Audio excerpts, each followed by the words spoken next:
Okay friends, all of you good morning. I am Dharmendra sir. Today I will discuss circle. तो circle में हमने इसके पहले आपको सर्कल के रिलेटेड सारे कंसेप्ट मैंने बताया था और जो कि प्रैक्टिस सेट 3.1 में यूज हो रहा था।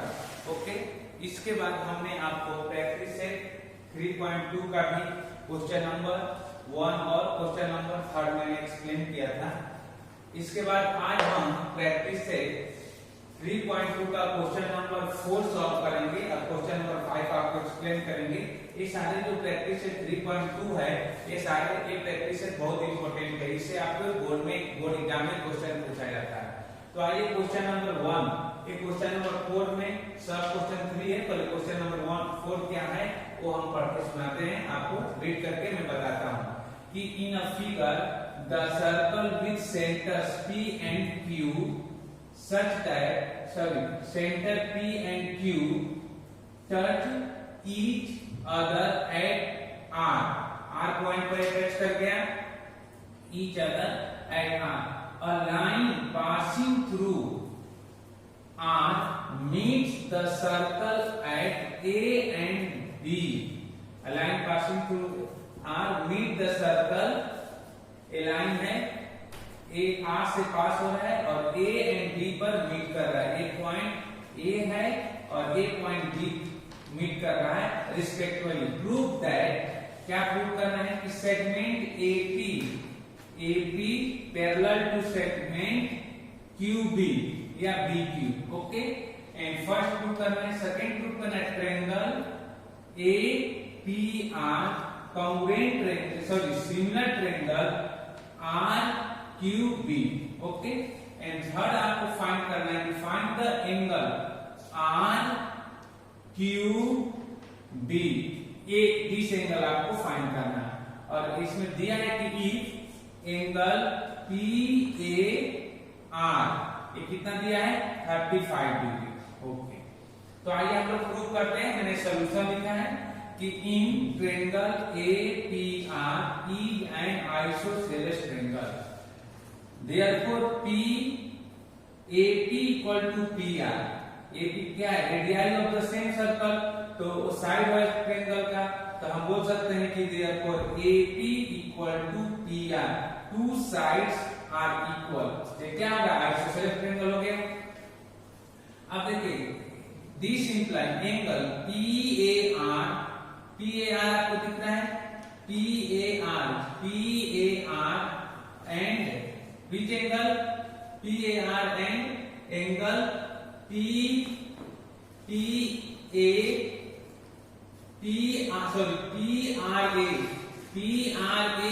Equal to PAR। क्या है, प्रॉपर्टी ऑफ आइसोसेलेस ट्रायंगल, तो दो साइड इक्वल है तो उसका अपोजिट एंगल आपस में इक्वल हो गया। ओके, यहां तक तो आपको क्लियर हो गया। And this imply angle PRA equal to QRB, vertical opposite angle. Equation number 2 हो गया। तो from equation number 1 and 2 we get this imply angle PAR equal to QRB। ये इक्वेशन नंबर 3 हो गया। यहां तक आपको क्लियर हो गया। एंड सेकेंड ट्रायंगल, हमने दिस ट्रायंगल को सेकेंड ट्रायंगल लिया है। In triangle BQR is an isosceles triangle, तो RQ और QB radius of the same circle, तो therefore RQ equal to QB, two sides are equal, या therefore angle, which angle, QRB equal to QBR। ये क्या है, property of isosceles triangle. तो therefore angle, which angle, QRB और equal to which angle, this angle ARP, ये vertical opposite angle हो गया। तो from equation 4 and equation 5 we get, तो therefore angle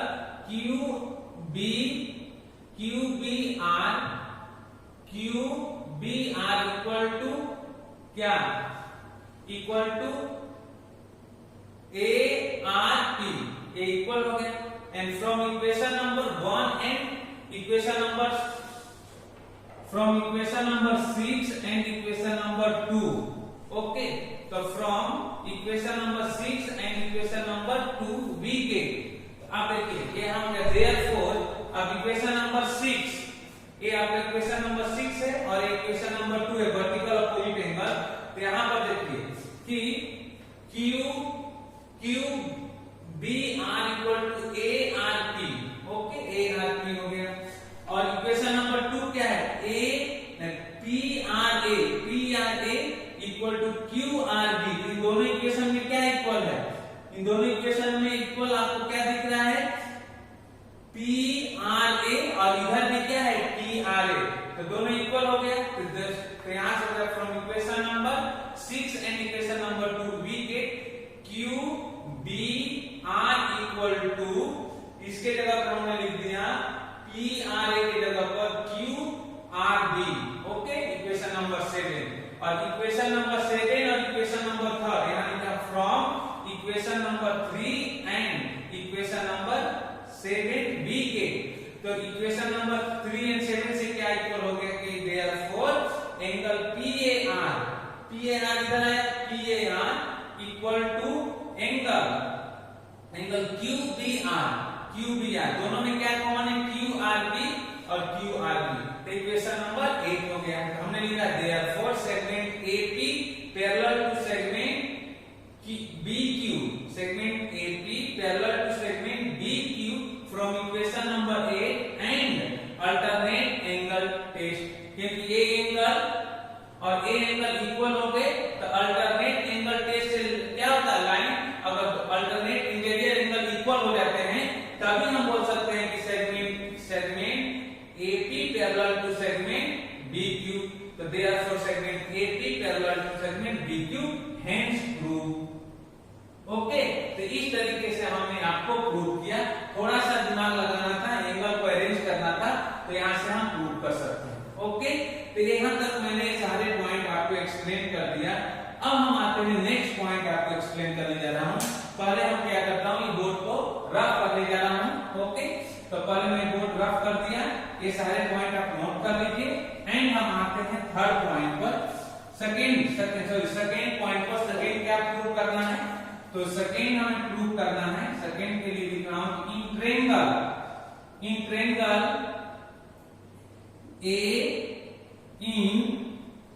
in triangle APR and triangle RQB we have, okay।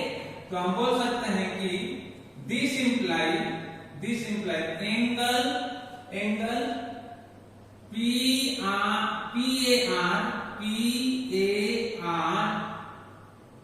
Equal to angle क्या, angle QBR, PAR equal to angle QBR from equation number 8, okay.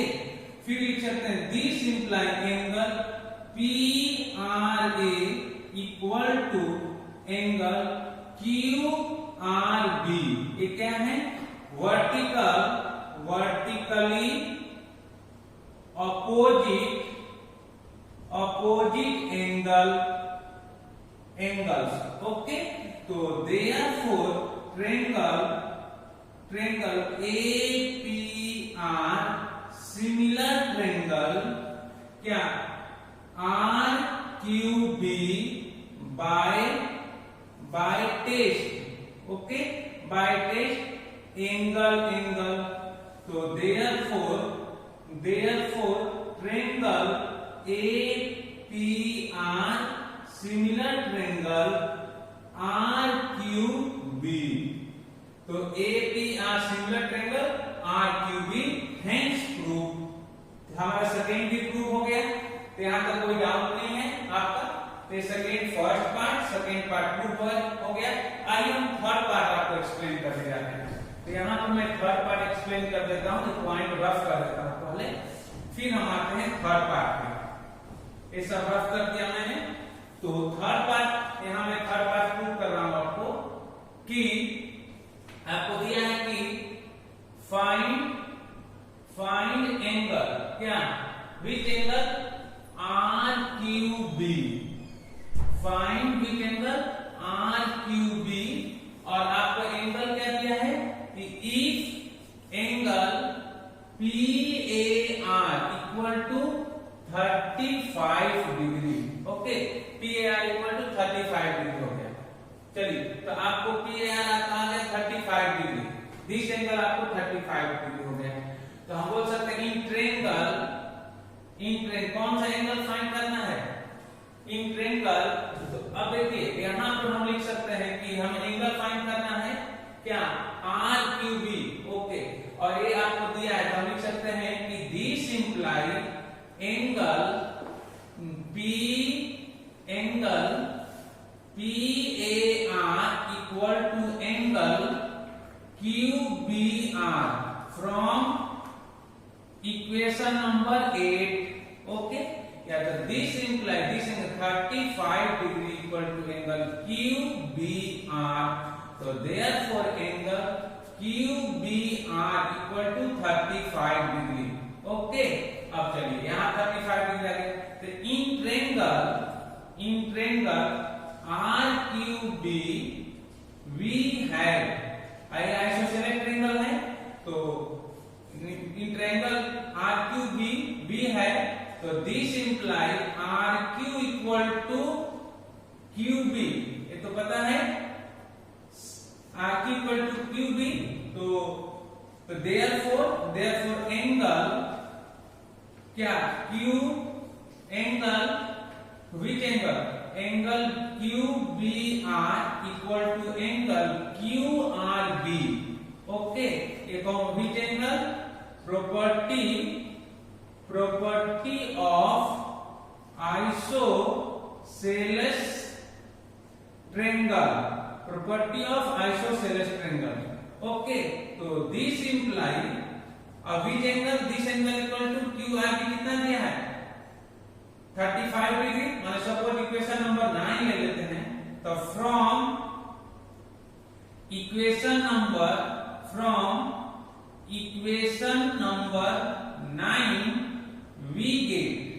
Okay, तो therefore this angle, ये Q है, तो ये आपको होगा 35 degree equal to angle Q R B.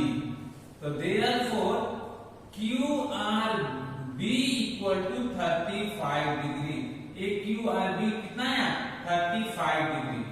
Okay, Q R B 35 degree आ गया, और ये भी कितना है 35 डिग्री।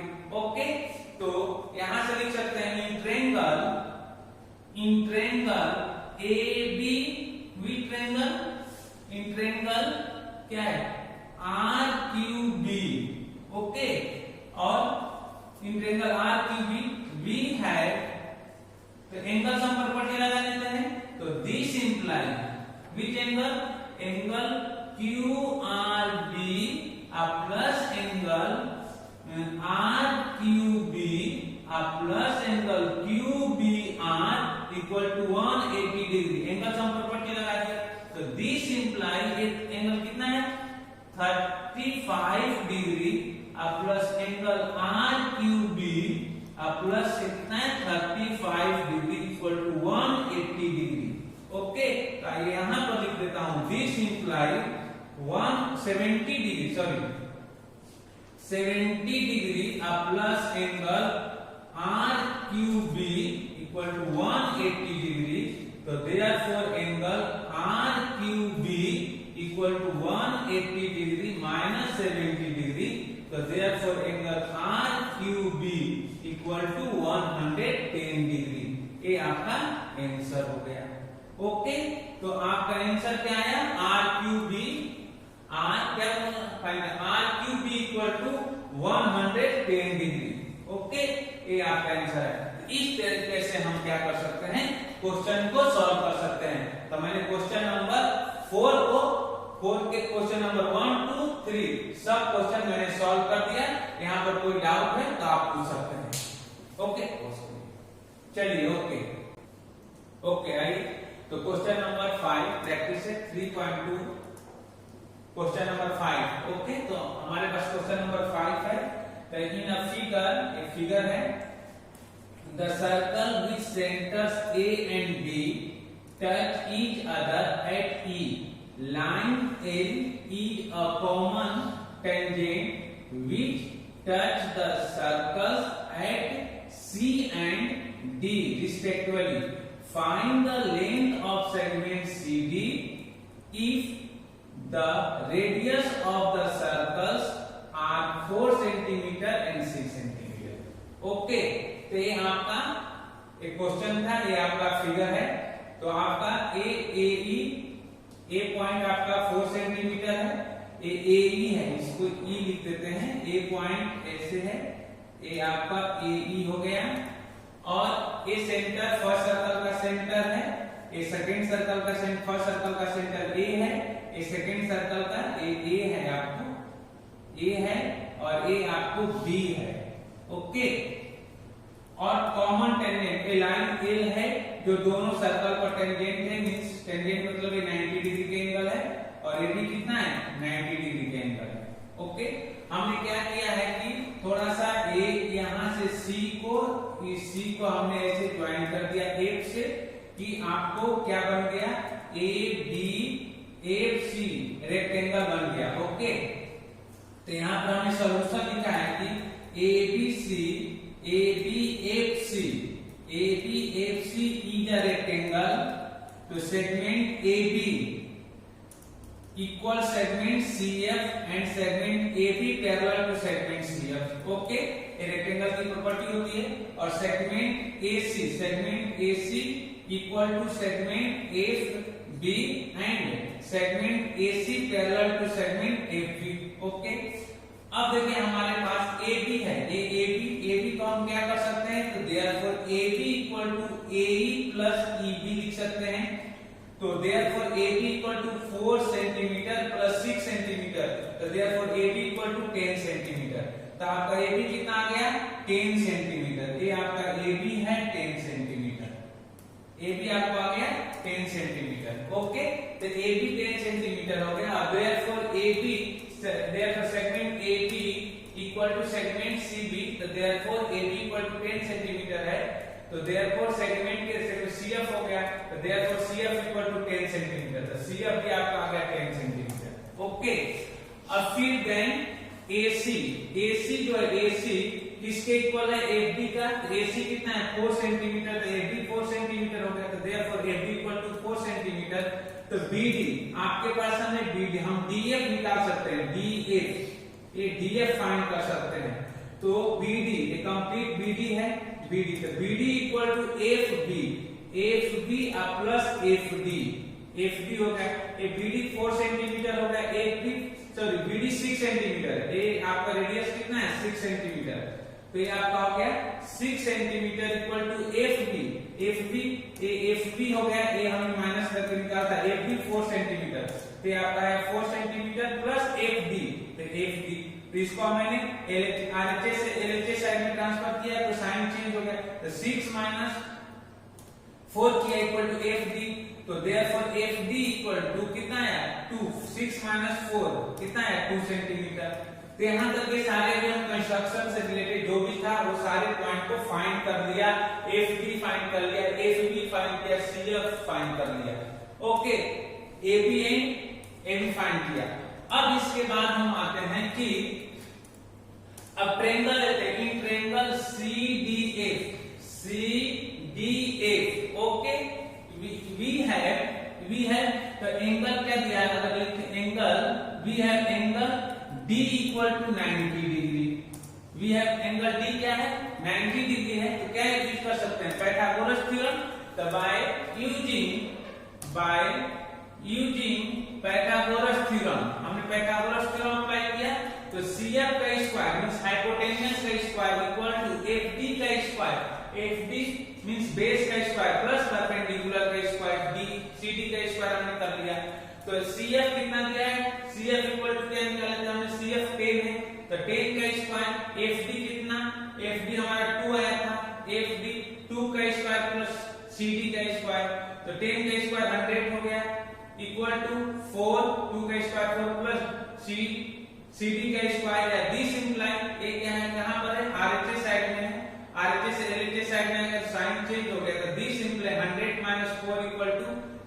का स्क्वायर, तो 100 में से 4 किए तो 96 इक्वल टू CD का स्क्वायर, तो therefore CD equal to root under 96 equal to 4√6 centimetre.